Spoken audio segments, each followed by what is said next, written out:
நான் 60 இருந்தேன். ம். அபியும் நானும் ஸ்டார்ட் பண்ணும்போது. ஐ வாஸ் ஆல்மோஸ்ட் 69 1 1/2 ம்ஹ்ம். இயர்ஸ்க்குள்ள. அப்போ நான் ஒரு டயட் பேட்டர்ன் ஒண்ணு ஃபாலோ பண்ணேன். அந்த டயட் பேட்டர்ன் ஃபாலோ பண்ணதுலயே எனக்கு 1 மந்த்லயே ஒரு 4 கேஜிஸ் கம்மியாச்சு. 1 1/2 இயர்ஸ்ல 10 கேஜிஸ் இன்க்ரீஸ் ஆயிடுச்சு.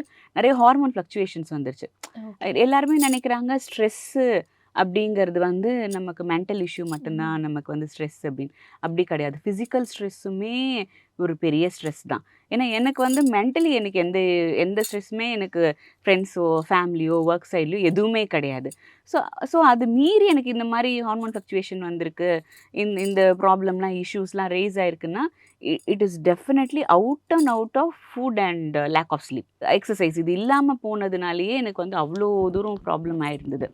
அது கரெக்ட் பண்ணும்போது, அப்போ நான் ஒரு டயட் பேட்டர்ன் ஒண்ணு ஃபாலோ பண்ணேன். அந்த டயட் பேட்டர்ன் ஃபாலோ பண்ணதுலயே எனக்கு 1 மந்த்லயே ஒரு 4 கேஜிஸ் கம்மியாச்சு. நான் 60 இருந்தேன். ம். அபியும் நானும் ஸ்டார்ட் பண்ணும்போது. ஐ வாஸ் ஆல்மோஸ்ட் 69 1 1/2 ம்ஹ்ம். இயர்ஸ்க்குள்ள ம். அவ்ளோ வெயிட் வந்து எனக்கு இன்க்ரீஸ் ஆயிடுச்சு. ஸோ அது வெயிட் இன்க்ரீஸ் ஆனதோட எனக்கு என்னன்னா, பால்பிட்டேஷன், ரொம்ப மூச்சு வாங்குறது, ரொம்ப இரிட்டேஷன். ம். அது ஏன் எல்லாம் இரிட்டேட் பண்றாங்க அப்படின்னு, எல்லாரும் அப்படியே தான் இருக்காங்க. நான் தான் இரிட்டேட் ஆகுறேன்றதே எனக்கு ரியலைஸே ஆகல. அண்ட் எனக்கு பாடியுமே என்னுடைய ஃபிசிக்குமே சேஞ்ச் ஆயிட்டு இருக்குது அப்படிங்கிறது யாருமே மைண்ட் பண்ணல.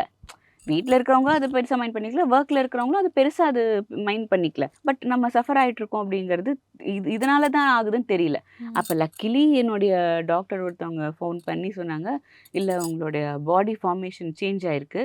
நீங்க இந்த பர்ட்டிகுலர் ஹார்மோன் 2 செக் பண்ணி பாருங்க. ம். அப்போ தெரிஞ்சிரும்." நான் சொன்ன மாதிரியே அந்த 2 ஹார்மோன் லெவல் ரேஞ்ச தாண்டி எங்கேயோ இருக்கு.